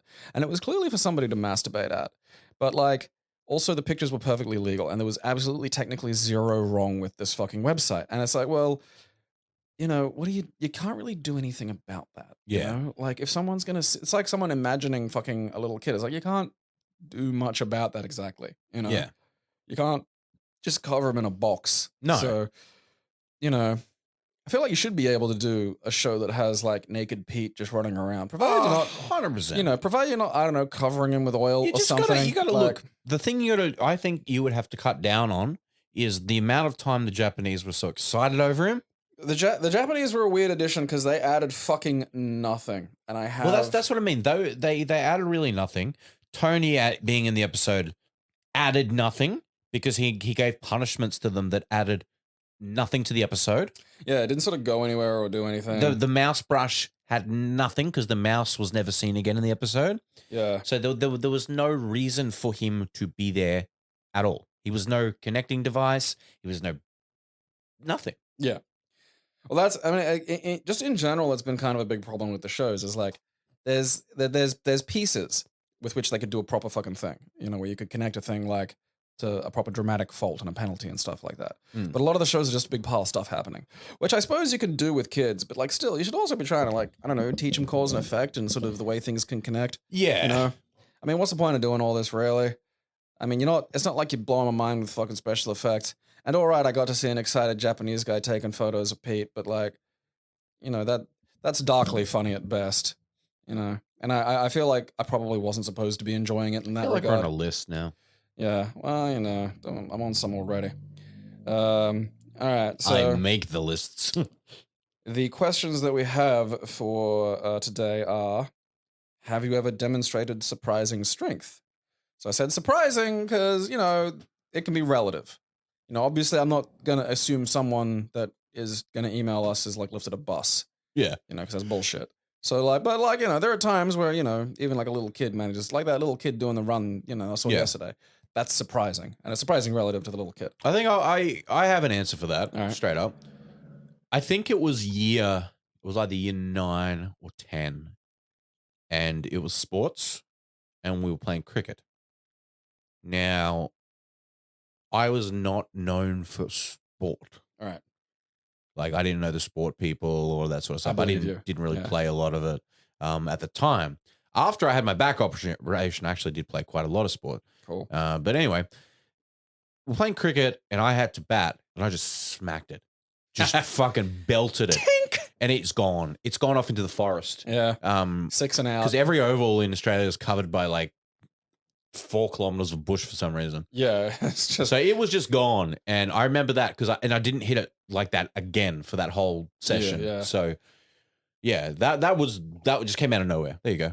Sweet. Was anyone like, oh, holy fuck? No, yeah, everyone was like, what the fuck? And then the next one, they're like, oh, everyone's like, go out. And this guy's going to hit long. And then I went dink and it went like a meter. Well, that's mind games. Yeah. You want to. Oh, that's what I say. It wasn't. I didn't think cricket had bunts, but okay. He's bunting again. I mean, technically it does, because the thing about cricket is the rock they're throwing at you can get like a lot of distance if you just block it. Like that's a whole big thing. Is, Yeah. a lot of the time you'll see that they don't take a baseball style swing at the fucking thing. They just go "Knock," and they just turn and deflect it. Yeah. So like it is a lot like that. Yeah, like probably my favorite, like I've got a few just because like I exercise a lot. But like my favorite was, well, there was the embarrassing one where it was like when I was in high school and I'd been like using a grip strengthener heaps. And it was like the first, because I was really, really like small, and it was the first kind of like actual meaningful strength that I had. But it's like, you don't want to be one of those dudes that like, does some push-ups over the school break and then is like desperately trying to fit push-ups into every fucking conversation. Yeah. So like, it just kind of like, it just, sat there for a while. And then some girl was struggling to get her Snapple open. And I was like, I'll do that. And then I've grabbed it and just been thinking, I've been thinking in terms of squeeze, not torque. And so I've squeezed it and then shattered the neck of the fucking Snapple bottle and lacerated my hand. And as I'm standing there bleeding into her drink, she just goes, I was looking forward to that, and walks off. I'm dying. And so that one didn't work.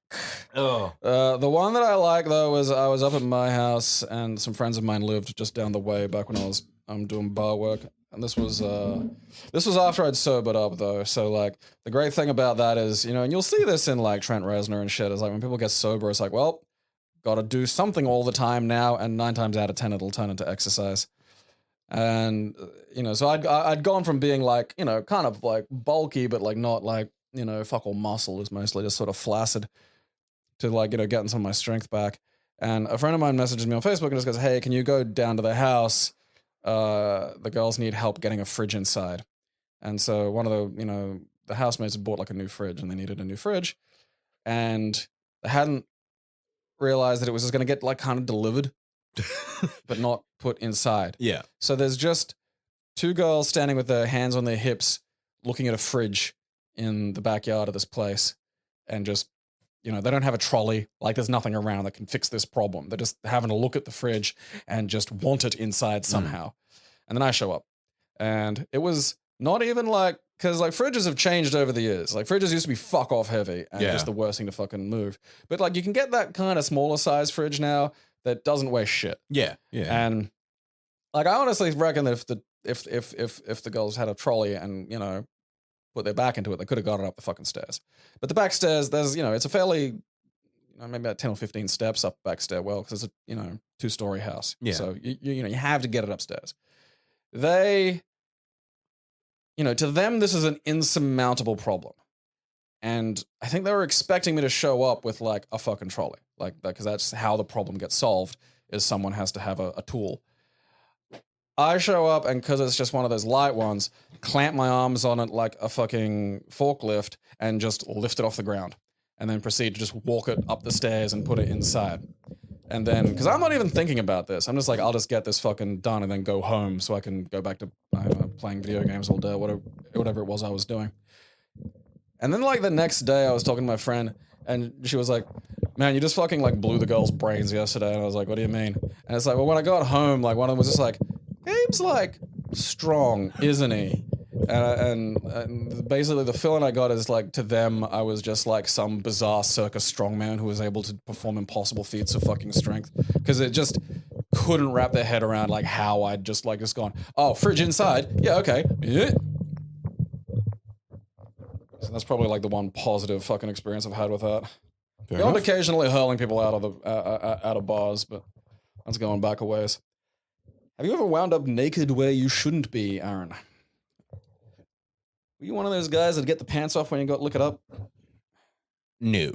Damn. I always respected clothes because they hide my shame. All right. So have you ever... I got to think on that one. You go. I mean, I did wake up naked on the ground the first time I got drunk. Because I'd vomited all over myself. And then my friend put me in the fucking shower and hosed me off. Oh, well, that's fair. Yeah.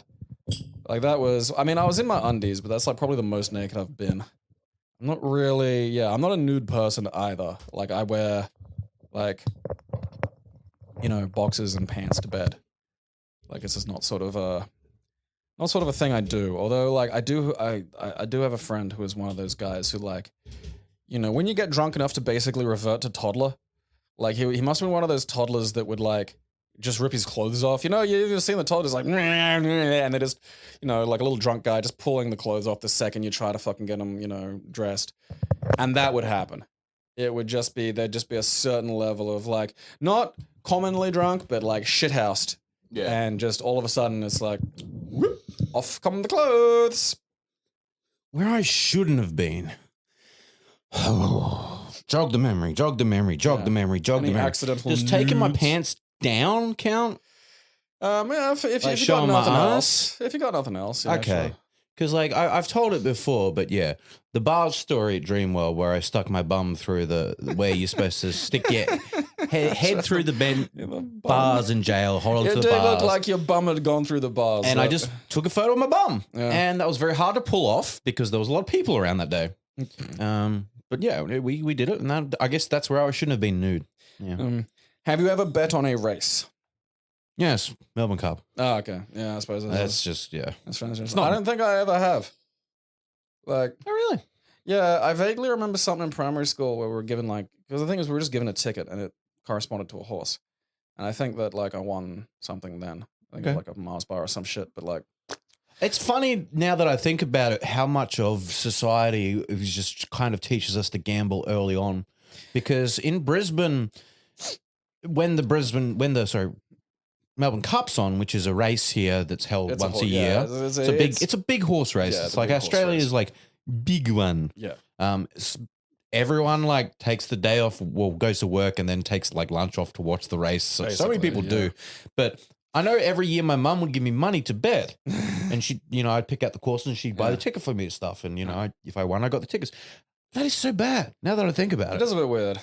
I mean, I don't mind it, like more sort of focal event based things like that. At least it's not like we don't just have like pokey hour every day. Thank Although, fuck. you know, give it a minute. I mean, as it is, they let you download fucking TAB apps, which I just Dude, I reckon not I good. reckon that Shit shit's should going be to banned. die out as our generation and younger generations come up. Because I hope.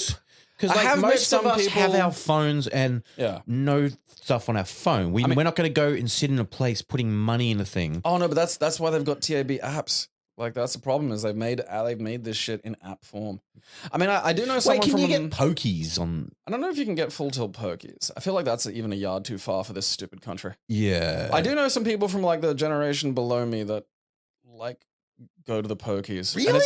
it's always really fucking weird, you know? That's weird, man. It's such a strange thing to hear a human, like, because in Australia you associate it with like kind of broken down old people, Yeah, you know, people with like real like booze and nicotine stained teeth and just, it's kind of sad. So like, I'm going to the pokies, okie dokie. okay. To hear like a regular sort of normal looking person go, yeah, I'm going to the pokies. And it's just like, are you stupid or You something? know why? Like, It's because they always win. They're lucky. They get in the right machines at the right time. I knew a guy like that. He'd go to the pokies nearly every 2 weeks, like clockwork. He'd go in with $50, walk out with 500 plus every time. Because that's the thing. People sit on those machines for so long and it passes that bar of, okay, I have to pay out now, and they get off. Someone else just sits down, puts in and goes, ding, ding, ding, ding. And they go, oh, I'm so lucky. I'm so good at this. And that's how they get addicted. All right, the last question. Have you ever been photographed by Japanese tourists? Yes. This was more of my joke question, but now I'm delighted. I'm glad I put this down. I do not know how old I was. I don't know what year it was. We were driving to the Sunshine Coast. I was in the back of my parents' car playing, I think, a Game Boy. And I had it. It was the old Game Boy. Yeah, the old one. And it had one of the big ass light things on it. The grey. Right? Yeah. God, those things were terrible. I don't know. There was a tourist bus that goes past and it was full of Japanese people. And they started pointing at me excitedly. Probably because I had a Game Boy. And they were taking photos of me because I was doing faces and waving and all this sort of stuff. So, and I began making a fool of myself. Have you? Well, no, because I didn't. This was a joke fucking question. I didn't expect a fucking I was like, because I delivered that so quickly. Yeah, no, I got fucking nothing. Like I just. My question for those at home: if you watched this as a kid, did you put your underwear in the microwave after seeing this episode? That's a good question. It didn't even occur to me to ask that. I mean, I don't know. I don't think I ever did because we had like in my house we had a bar heater, which you could just drape shit over, and like that always was so not only effective but also understandable. Yeah. I just never thought putting my undies in the microwave was going to really fix the problem. Yeah. All right, now I gotta read whatever the fucking terrible, depressing responses from I Shudder to Call listeners.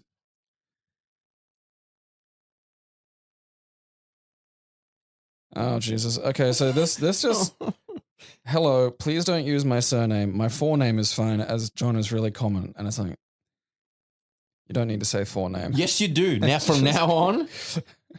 Okay. Forename. Okay, so thanks, John. I'm just going to call him forename. I stopped believing in Santa thanks to I now realize was a Freudian slip on my dad's part. I was maybe around 6 or 7. I'd asked for a Mega Drive, but I don't think Dad knew what one was. He was chatting and trying to find out what it was from me, probably to make sure that he got the right thing without me realizing. The Mega Drive had been out for a while at that point, so there weren't really any ads or anything else to go on. Either he got distracted or he wasn't concentrating too much on trying to subtly ask and had a brain fart. The conversation went something like this. So it's a game thing you want from Santa, a Super Drive. No, Dad, it's a Mega Drive. Ah, a Mega Drive, right, I'll go get it. Cue oh shit face and a hurried apology from Dad. Mum was not pleased. The Mega Drive was probably my best Christmas present as well. The bicycle from the year after was great, but it threw a pedal on a corner and damn near killed me, so I revised my opinion. I haven't been mocked by a teacher beyond the usual ribbing, but my fiancé is a teacher, and he probably traumatized a kid through mockery. The kid had a kid inflate a condom, and it was throwing it around a class of 16 and 17-year-olds. My fiancé picked it up and binned it, prompting an outburst. Kid, ew, you touched it. It's all wet and gross. It must have been used. Teacher, no, they come lubricated. If you ever got laid, you'd know that.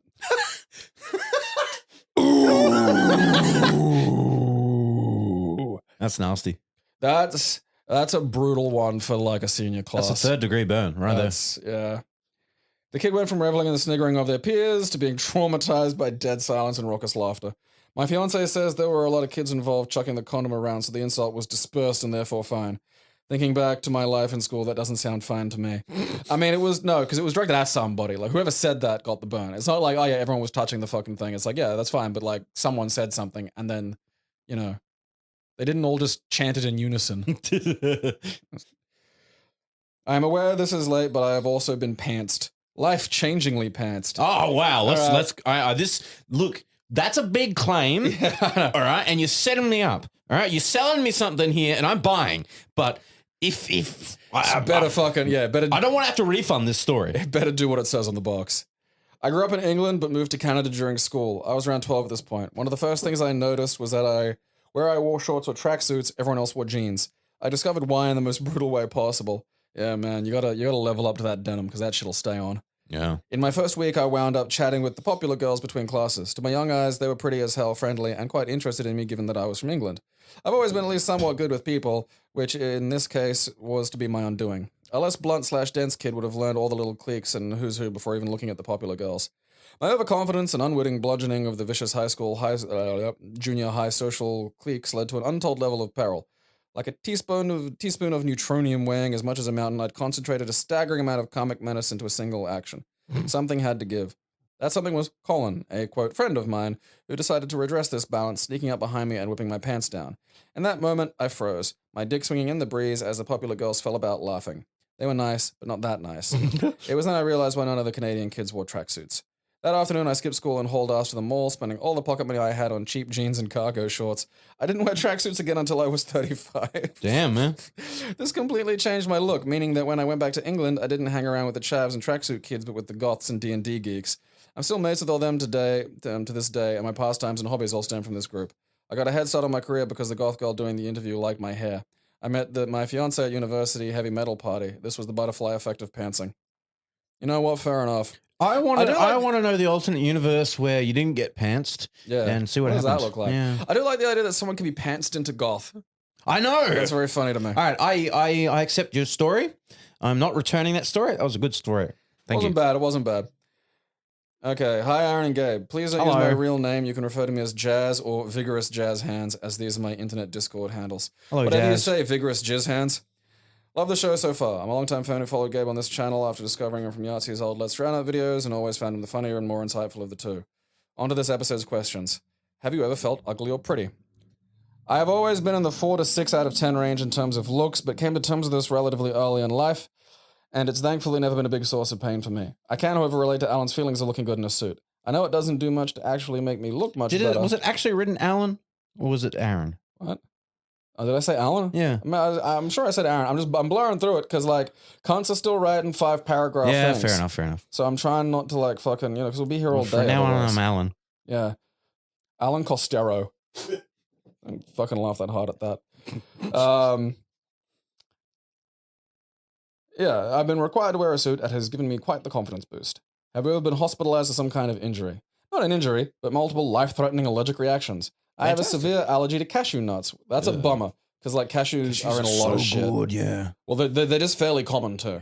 Like, which has led to me going into anaphylactic shock and almost suffocating to death due to my airway swelling and getting blocked up after accidentally ingesting various foods that contain these nuts as hidden ingredients. You'd be surprised what kind of things nuts are included in. The biggest surprise for me was the pesto that had been used in a pasta dish I'd eaten at a relative's house. Yeah, cashews are frequently a part of like pesto, which, because like I'm allergic to ground nuts, and that's just like really peanuts and like soy, and who fucking cares, because those are the turd nuts. You can like, as long as you can eat pesto, things are fine. Yeah. But anyway, these reactions are exceptionally unpleasant due to the range of symptoms that they will mean I'll have to contend with for around the next 12 hours in hospital. I know what that's like, because yeah, I don't get anaphylaxis, like my heart doesn't fucking stop, but the doctors are always paranoid about that, so they usually dose me up anyway. But yeah, like it is a hideously unpleasant experience. It's just so unpleasant. Most of this is often extreme lack of breath, tightness of chest, and fatigue, but occasionally I'll get other things too. Like one time when my whole body was covered in hives, and I felt like I had an agonizing case of chickenpox for about a day after the event. Hives suck too, because you're just itchy. Whole thing's itchy. I've never had hives. You ever, like, go for a run or something, like, cold, and, like, then your legs itch a bit, because, like, they're jiggling about from cold to, like, suddenly hot, so you get, like, this almost pins and needles? It's like that, but over your whole body. Right. It's just fucking heinous. In the most recent case, I was administered an excessive amount of epinephrine by paramedics and hospital staff, leading to my heart rate climbing to above 200 beats per minute multiple times and going into tachycardia, which led me to pass out throughout this hospital stay. It was last year. Can you play an instrument? I tried to learn guitar in high school, but never really got off the ground. Instead, I got really into Expert Guitar Hero, which in turn got me hooked on rhythm games in general. Now I mostly just play lots of Beat Saber to help get some cardio exercise while my home state goes in and out of COVID-19 lockdown. Keep up the good work. Can't wait for the next episode. Sticky Jizz Hands. Thanks, Jizz Hands.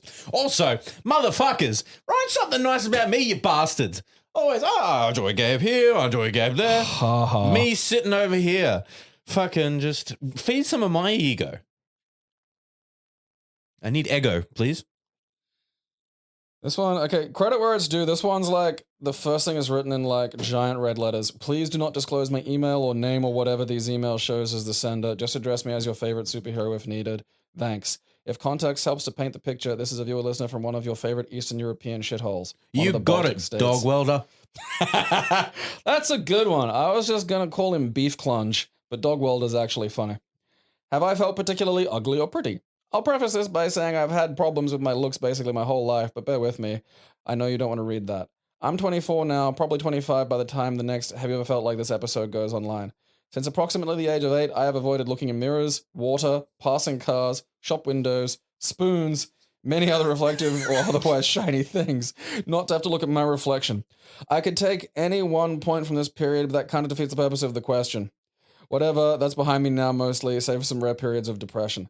I mean, look, like, you know, you can't be the ugliest person in a Baltic state. Look, all I'm saying is Patton Oswalt's married. Yeah, I really do, like, again, look up Patton Oswalt as a kid. Yeah. Because he does look like a 50-year-old woman with, or like, you know, a little girl with progeria. It's just fucking heinous. The ugly part. Fast forward to present and then rewind about 3 years ago. All right, look, you Lithuanian maniac. There's probably better ways of phrasing that. I was supposed to accompany my girlfriend at the time and drop her off at one point in the city, do my own stuff at a nearby place, and then pick her up in about an hour. We got a few minutes away from our flat housing until we got into an argument. I don't remember clearly what the point was. It was probably about whether or not you were ugly. Just, am I ugly? Yes! Fuck you! I'm imagining, have you seen that thing on, like, it's like a guy, no, it's a woman gets into a lift. It's like the security camera from the lift. And this bleeding guy comes out of fucking nowhere and just starts punching her. And the woman is punching back. And these two are having a fucking, you know, there's blood. Like a Mortal Kombat grade fucking closed fist fight in this fucking thing. It is brutal. That's insane. And they're clearly fucking dating and they come back later to clean like the fucking blood off the thing like everything's okay. The best part is though, is like, I mean, aside just the amazing thing of like a bleeding guy just coming out of nowhere, is he was already fucked up. Yeah. So she clearly like hit him. Yeah. So and she's trying to get away. Yeah, no, well, she wasn't even trying to, she was just casually like, well, that's it. Like, fuck you. Like, because this is something I've only seen in the outer suburbs of Australia where like you'll just have like a couple for whom domestic violence is just weirdly equal because they're both about the same size and also just how they communicate. Or you get the complete opposite and you get a really fat chick with this skinny meth looking dude. Oh yeah. And she just like, dominates him hard. Yeah, she can just like swing her paws. Yeah. Oh yeah, so I don't remember clearly what the point was, but I maintain that I was in the right. All right, so that's a rookie mistake. Something about me not wanting to accompany her, which I did and was my idea actually. I cannot stand it when someone blames me for something I have not committed, and basically I brought her to tears. Exact words are not relevant. I tried to salvage the situation as soon as I realized I had lashed out. We decided it'll be best if we go to our destination separately. She got on the bus, I stayed behind as my matters were not urgent. I apologized again over the phone, situation stabilized, right? I got a message from her back that she understands and she'll be fine. Then I remember the words which she said when accusing me of whatever it was and split my phone in half, cutting my fingers with the broken glass in the process. How does all this foreplay go together with the question? I went back into my flat and never did what I was supposed to do in the other part of the city. I drowned about 0.06 liters of some strong, I don't clearly remember alcohol in about 15 minutes. I don't drink, and in my drunken stupor, I decided it'll be a good idea to clean shave. I had not shaven since I was about 16. But that's partially because my father never taught me how to shave, even after I'd asked multiple times, and other part because I just like how I look with at least some form of facial hair. Being genetically gifted in this regard helps. I also have above average length hair and decided to cut a portion of it. With nail scissors, of course. My girlfriend at that time had always liked my hair. She was surprised when she got home.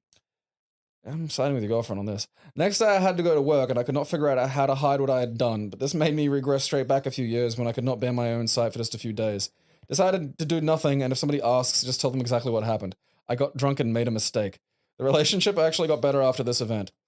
Funnily enough, still the most perfect shave I have ever done to this day. The pretty part is a little harder. There's nothing specific, but I guess the moment when I realized I'm getting over my obsessive dislike of my image is a contender. It was when I realized girls are not faking it and actually may be attracted to me.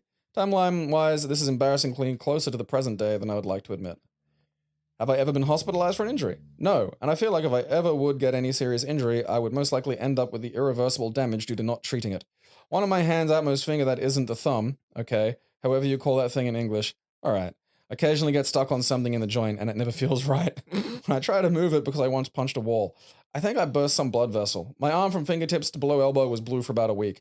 This is the extent of my injury's severity. I did nothing about it because the queue at the doctor's was approximately an hour long and I did not want to wait. Do you play instruments? Basically, yes, but I don't talk about it. Okay. You just did talk about it. Basically, yes, but I don't talk. Do you play the arse tuba? Like, what the fuck? Why are you afraid? Plays the armpit. What fucking weird thing, like, I gotta look this up now. What Baltic states have, like, a fucking masculinity hang-up about instruments? Probably all of them. It's a dumb question. How did your parents explain the whole baby thing? Basically, they never did. Sex and money. See another source of discord with the girlfriend there. We sex now! My sperming is everywhere. Sex and money, even when unintertwined, were absolute taboos in my family. Well into my late teens, I believed sex is something worse than alcohol, cigarettes, and drugs all combined. No, I wasn't, and I'm not of a religious background. Excessive smoking killed one of my grandfathers, excessive alcohol use killed my uncle, and drug trafficking indirectly got another of my ancestors into severe political repercussions that basically killed him, just for context. In hindsight, it seems like my parents just didn't know how to explain any of this, but I never asked myself either, just remembered my older brother something pointing to the topic which fell on deaf ears. I was lucky that biology and social studies teachers in my school were rather open to teaching the subject, even though there was no formal sex education class. I've heard horror stories since then that in other schools the topic, which clearly shows up in school books, is simply glossed over by teachers as quick as possible, if not outright ignored. Unfortunately, I was depressed and was skipping school. Subsequently, I missed out on some information. And now you may rejoice, Gabe and Aaron Twist, for I will say the magic learns. I learned about the intimate interactions of the male genitalia with the female anatomy mostly from 4chan. Ay, ay, ay. I kind of wish, well, I mean, it might have, you know. Fuck it, we need to make our own school. I kind of wish this was not as true as it is. I never posted, I wanted to make that clear. I never posted anything myself. If anything, that's worse. But I did absorb all the vital information of the peculiarities of the meat sheath, as described in detailed posts by random strangers, who, in hindsight, may have been just as inexperienced as me as the time. You know, I can. When someone writes like this, I can tell two things: either A, they're from Lithuania, or B, they're from 4chan. How long were you on 4chan? How long were you exposed to it? You didn't post, but if you were on there for like 6 years, that's worse, I think. I mean, it will give you an odd view of the world. Like, conscious lurking is, I think, can be dangerous if you're... The thing about, like, fucking 4chan is really boring most of the time. Yeah. Like, I've probably only manually gone there myself like 4 or 5 times. Just, I wonder if anything interesting is Yeah, going to like those photos you get out of it of the things people say and shit. That's not common. That's why you see photos of Well, that's, the interesting things go places that are 4chan. And you don't have to sit through, like, fucking ages of, you know, and again, most of the boards are just on-topic conversations that are boring as shit. Also, man, what the fuck is wrong with Lithuania? I don't know if it's Lithuania. That's just the one that came to mind. Oh, I'm gonna look up specifically the Baltic states because I know I'm gonna like fucking. No, is there any more homogenize. emails? Yeah, because we're going very long today. Yeah, I know. Well, I know. Hey guys, Sasha again. One time I felt pretty was in high school. Personally, as a straight man, I don't really know how attractive or ugly I actually am, but I have been led to believe this far in my life that I am at least not ugly. So back in high school, I had a hard time taking a hint. In fact, I was practically oblivious. There is a whole host of instances of women hitting on me not realizing at the time and just brushing them off. Only for years later for it to hit me all at once. So I decided to share the most intense event like that. There was this one girl who I will call Violet and her friend who had a crush on me. I don't know how that affected their relationship. Even one time the other friend getting flustered that I knew her name. Anyway, one day Violet got tired of my obliviousness and decided to take direct action. Women taking direct action is always a disaster. It's great, don't get me wrong, and I encourage it, but so often they do so just with just madness. Because their entire thing is built around being obvious enough for you to do something. Them doing something is something just so alien to their poor fragile brains that what comes out is like just fucking demented. Mm. During gym class, I was sitting by the fence outside shooting the shit with my other friend. My friend then left to go take a piss or something. I don't remember. You could just say left. We don't quite need the hypothesis of pissing. Yeah. She then out of the blue walks up to me and places both her hands above my shoulders on the fence and then leans incredibly close and asks me if she could kiss me. I was oblivious. I was obviously more confused than aroused and decided to squat under her arms and slowly back away as if she was some dangerous predator. Ironically, despite this setback, she did not stop persisting. Otherwise, I got pneumonia, and I also played the devil's harp, or piano, as a kid, but I don't really have stories on that. You know, the one thing that's running in common with nearly every single email so far? I have this thing, but I'm not going to tell you. That's just, it's just like so many people like will make note of something. Hey, this happened, but you know, I'm not going to talk about that now. Well, the specifics aren't important. It's like, no, they are. Look, you fuck knuckle. You don't need to say, oh, I met a piss or something. That's not important. But if you're like, oh, this and maybe this, no, give me that info. All right, we'll probably leave it there because we have a few, but they also relate to the same question set. So right, we can just have those next. We can have those next time. Yeah, we'll tide those over. So remember, you can email us at IHaveFeltLikeThis, all lowercase, at yahoo.com with your answers to questions. Try to keep them a little concise. Why did you choose Yahoo? I don't know. It was just fucking there. Yeah, fair enough. You're a fucking boomer. Yeah. Well, I'm one of my, they came up with geriatric millennial. That's funny. Well, I remember that, and people got upset at that. Well, the thing about like the millennial thing is that covers way too broad a band. Yeah. Because like, if you were born in the mid to late 90s, you know, you were 10 years old by the time like, you know, YouTube was proper, you know, like you grew up with proper internet. Yeah. You know, there is a massive difference between that and growing up pre-fucking internet or with dial-up. Yeah. You know, and that see, like generational discussions, it can be useful if you're talking about things like this, because what it is, it's a matter of shared experience. You know, like people who were kids when like World War II was on, there's like, yeah, shared experience. People who were kids before, like in the last generation before the internet. So that's something you got to think about. It's the last fucking pre-digital generation. Yeah. And that was me.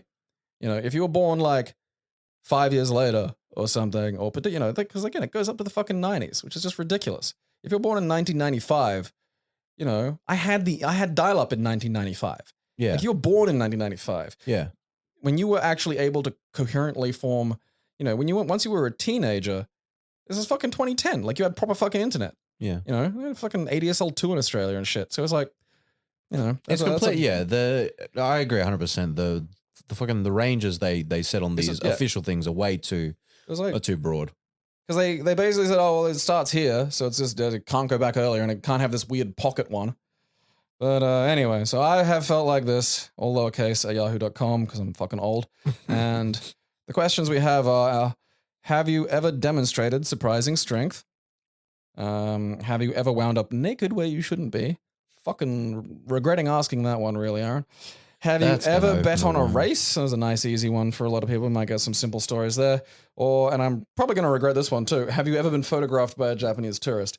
Again, I wrote that. I tend to write like a joke one down because I don't assume anybody to really fucking and don't forget, if you've ever put your underwear in the microwave. Oh yeah, if you've ever microwaved your undies. I mean, I feel like if you've done it after watching the episode specifically, yeah. Definitely tell us. If you've done it another time, still tell us. I mean, yeah, whether or not you've done it, I think it's also it's interesting, but I also don't think there's much in the way of a story of that. You know, unless your story is, yeah, I microwaved my undies and they got magic powers, and then I had magic powers briefly, but then also they went on a frog. Like, because that's, you know, like, well, what else is going to happen? Like, oh, I microwaved my undies, then what? Oh, my balls were warm. Okay. Maybe they caught on fire. Like if something peculiar went on. I mean, you can tell us if you did not it. Just, they're warm. Yeah, well, thanks. You can add, okay, yeah, we used to do that in my house. Like, that's fine. Yeah. Like, I'm not, you know. Oh, my whole family does it. It's a tradition. Okay, that's the story, please. Then we eat the undies. Piece by piece. Yeah, so ask us if you felt like this. Because God knows I want to read more of these. You terrifying, depressing creatures. We have been the Twist Boys. Yeah, I've been Gabriel Twist. I've been Aaron Twist of Lime. I show up in the secret season 5 of Around the Twist that I filmed by myself. Around the Twist never ended. We still film episodes in my garage. It just bled into reality. An A twist and G twist, twisting off.